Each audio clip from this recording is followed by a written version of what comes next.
Gangguan neurologi ialah pelbagai keadaan yang boleh menjejaskan sistem saraf termasuk otak, saraf tunjang dan saraf.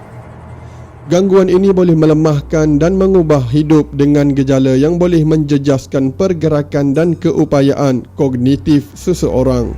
Walaupun beberapa gangguan neurologi seperti penyakit Alzheimer dan Parkinson sangat diketahui ramai dan biasa dibincangkan, terdapat banyak gangguan neurologi yang jarang berlaku dan mengerikan yang tidak diketahui oleh orang ramai. Namun sebelum masuk ke video berikutnya, sila klik tombol subscribe, like dan share jika anda suka video seperti ini agar channel ini selalu bermanfaat dan kekal aktif. Kali ini, admin ingin kongsikan beberapa jenis gangguan neurologi yang paling unik dan ada antaranya yang begitu menakutkan. Semoga kita semua terhindar daripada penyakit-penyakit seperti ini.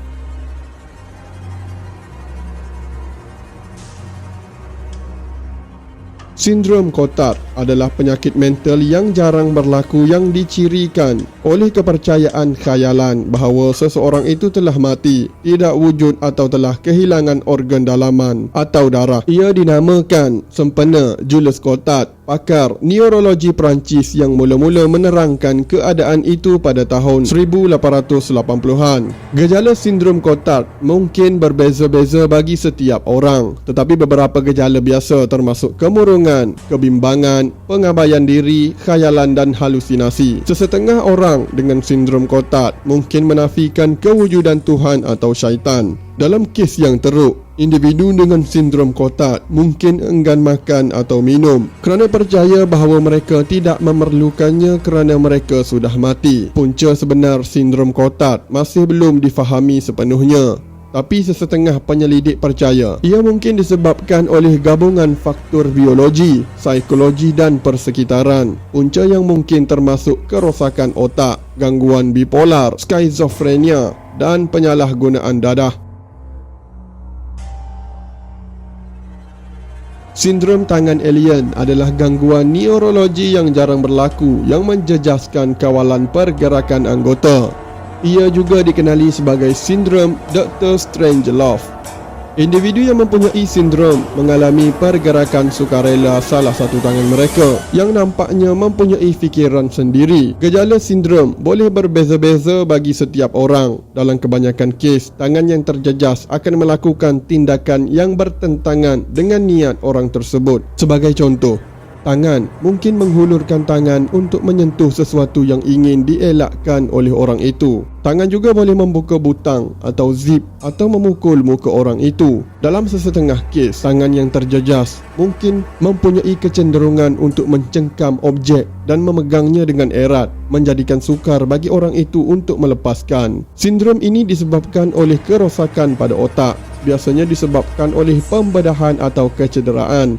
Kerosakan ini boleh menjejaskan komunikasi antara bahagian otak yang berbeza yang mengawal pergerakan anggota. Sindrom ini mungkin dikaitkan dengan gangguan neurologi lain seperti epilepsi atau demensia.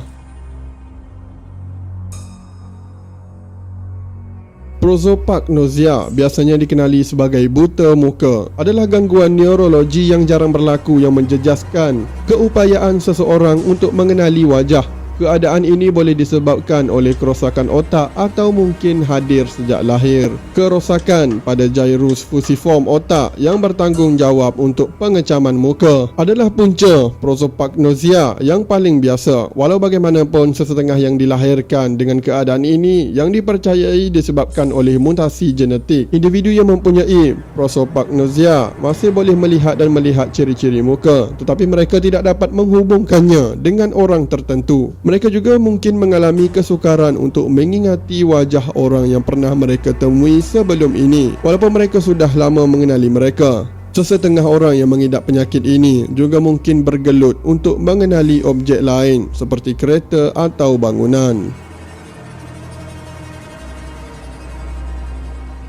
Ia adalah gangguan pertuturan yang jarang berlaku yang menyebabkan pertuturan seseorang berbunyi seolah-olah mereka mempunyai logat dari negara lain.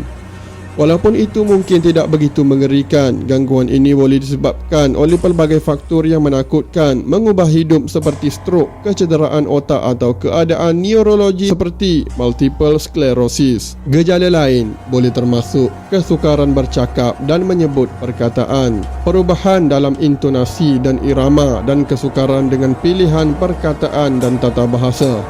Sejak laporan pertamanya pada tahun 1940-an, terdapat hanya kira-kira 100 kes sindrom ini yang diketahui. Kes paling terkenal melibatkan seorang wanita Norway yang terkena serpihan dalam Perang Dunia Kedua. Akibatnya wanita tersebut tiba-tiba bercakap dengan logat Jerman. Satu lagi kes melibatkan seorang wanita dari Devon, United Kingdom yang memperolehi logat Cina selepas mengalami migraine, dan seorang wanita British yang selepas mengalami stroke mula bercakap dengan logat Perancis. Jadi terima kasih kerana menonton. Tuliskan komen anda di bawah dan semoga video kali ini dapat memberi manfaat kepada anda.